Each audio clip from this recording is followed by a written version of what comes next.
Hugh Andre is helping out a neighbor with some spot welding today. It's one of many jobs on the farm he runs with his brothers Mike and Chris. Even with this hands-on approach, he says, there's still a lot more work to be done on the farm, which is why they use the H-2A labor program that allows migrant laborers to help out, especially in sugar.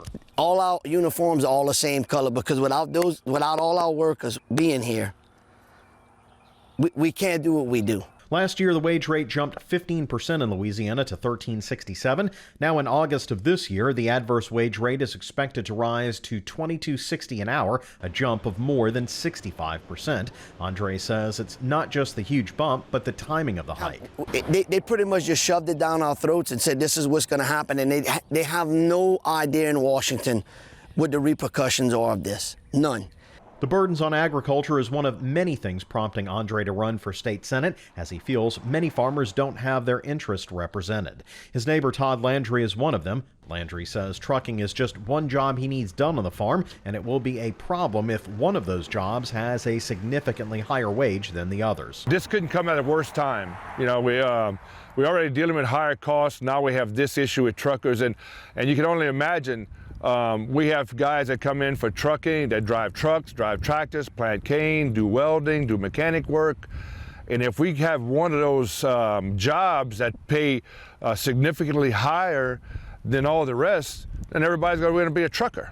So what in the world are we going to do? The Louisiana Farm Bureau recently held its annual labor conference where the prevailing wage rate hike was a major topic of conversation. Attorneys there said it was not just the hike farmers had to contend with, but the expanded enforcement as well.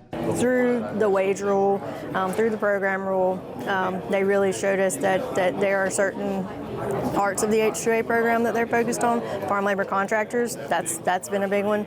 Meanwhile, Hugh Andre says he's very concerned the higher rates could lead to sugar mill closures. The long-term effect of this is you are going to close some sugar mills.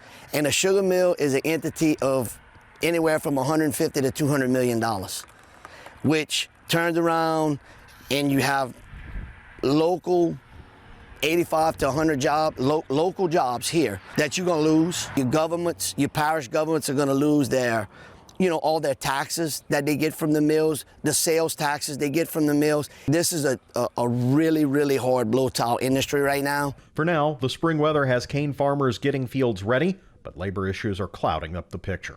Reporting from Iberia Parish, I'm Neil Melancon. Louisiana Farm Bureau and American Farm Bureau have been heavily involved to inform legislators and administration officials of the impact this wage rate spike will have on agriculture. Again, the adverse wage rate increase to $22.60 an hour is scheduled to be in place in early August.